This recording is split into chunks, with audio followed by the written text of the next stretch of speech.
Welcome to my channel. In this video, I'll guide you on how to edit the header and footer using the customizer and individual pages. First, go to your WordPress dashboard and click Appearance, then Customize. Within the customizer, click on Site General and then select Header. In the Header tab, choose the site header and the header template. Any changes you make here will affect the global settings of the website. The same process applies to the footer.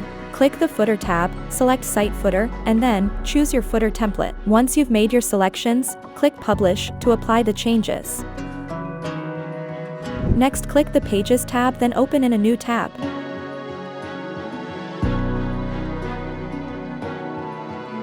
The header and footer for specific pages, return to your WordPress dashboard, and go to Pages. Click All Pages,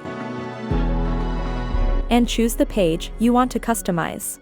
For example, in the About Us editor, you'll see a Header and Footer tab on the right side. Here, you can select a unique header and footer for that specific page.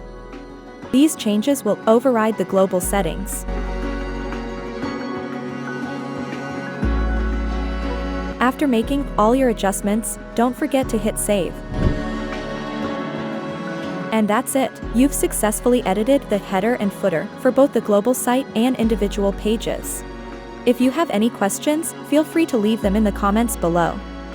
Don't forget to subscribe for more WordPress and Elementor tutorials. Thanks for watching, and see you in the next video.